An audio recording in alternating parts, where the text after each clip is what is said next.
بسم اللہ الرحمن الرحیم۔ شروع کرتا ہوں اللہ کے پاک نام سے جو بہت بڑا مہربان نہایت رحم والا ہے۔ دوستو، بہنوں، بھائیوں، بزرگوں، السلام علیکم ورحمۃ اللہ وبرکاتہ۔ ہم قرآن پاک سے شفا اور واقعات پر مبنی اسلامی معلوماتی سیریز کی 111 نمبر قسط پیش کر رہے ہیں، اور اس ویڈیو میں ہم قوم لوط علیہ السلام کا قصہ بیان کریں گے۔ تو دوستو، قوم لوط علیہ السلام کی کہانی قرآن پاک میں سب سے زیادہ طاقتور اور کثرت سے ذکر کردہ واقعات میں سے ایک ہے، جو اخلاقی بدعنوانی، نافرمانی اور الہی ہدایت کو مسترد کرنے کی نتائج کو اجاگر کرتی ہے۔ حضرت لوط علیہ السلام کو اللہ کی طرف سے سدوم اور عمورہ کے لوگوں کی طرف بھیجا گیا تھا۔ یہ شہر بڑے پیمانے پر برائیوں، خاص طور پر ہم جنس پرستی کی گناہ کے لیے مشہور تھے، جس کی پہلی قوم میں مثال نہیں تھی۔ راست بازی کی طرف رجوع کرنے اور اپنی اصلاح کرنے کے بجائے اہل بیت نے تکبر کے ساتھ اس کی پیغام کو رد کیا اور اس کی مذاق اڑایا، جو بلاخر اللہ کے حکم سے ان کے مکمل اور ہولناک تباہی پر متوجہ ہوا۔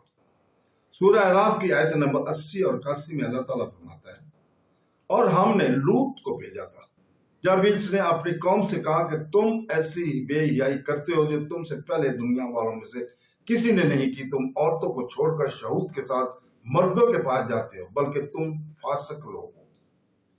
یہ آیت لوط کی تنبیہ کی اصل عکاسی کرتی ہے۔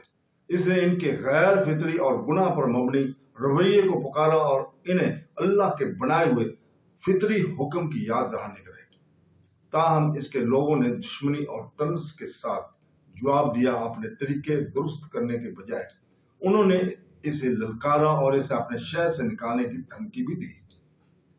سورہ شاعراء کی آیت نمبر 165-166 میں لوط نے ان کی طرز عمل پر دوبارہ سوال کیا، کیا تم نے جہنم میں مردوں کے پاس جاتے ہو اور جو کچھ تمہارے رب نے تمہارے لیے جوڑا بنایا ہے اسے چھوڑ دیتے ہو، لیکن تم فاسق لوگ۔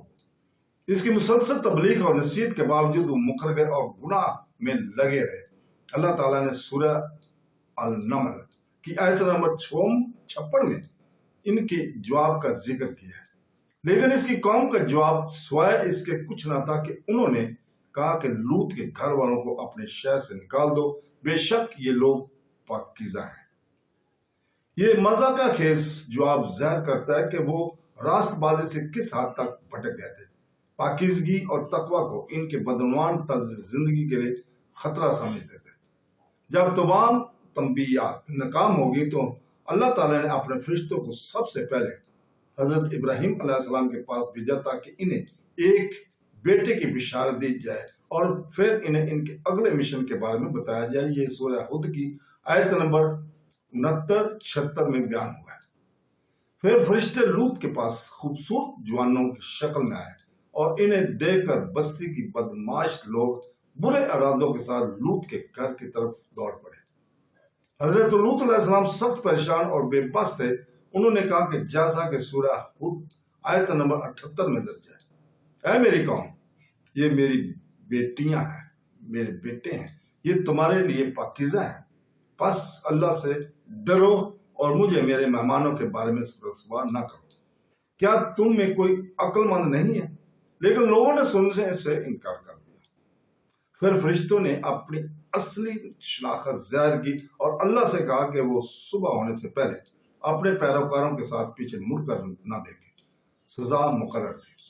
سورہ الحجر کی آیت نمبر 73-74 میں اللہ تعالیٰ تباہی کو بیان کرتا ہے۔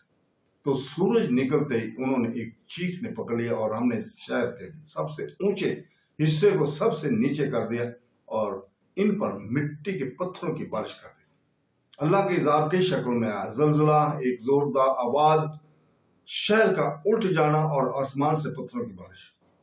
صحیح بخاری کی حدیث نمبر 4720 میں ہے، جب رسول پاک صلی اللہ علیہ وسلم اہل بیت کے کھنڈرات کے پاس سے گزرے تو آپ نے اپنی رفتار تیز کر دی، اپنے سر جھکا لیا، یہاں تک کہ آپ صلی اللہ علیہ وسلم اس علاقے سے گزر گئے۔ پیغمبر اسلام صلی اللہ علیہ وسلم یہ عمل اس عذاب کی سنگین کی عکاسی کرتا ہے جو ان لوگوں پر آیا، تمام مسلمانوں کے لیے یہ سبق ہے کہ وہ عذاب الہی کے مقامات سے بچیں، یہ کہ سیکھنے اور غور کرنے کے لیے۔ اللہ تعالیٰ سورہ زرجیات آیات نمبر 37 میں بیان کرتا ہے، اور ہم نے اس میں ان لوگوں کے لیے نشانی چھوڑی جو دردناک عذاب سے ڈرتے تھے۔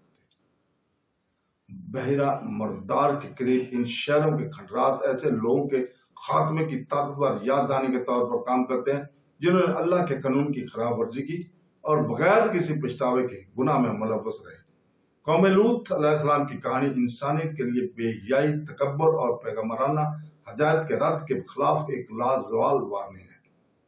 تو دوستو، اس کے ساتھ ہی ہم کل تک کے لیے اجازت چاہتے ہیں۔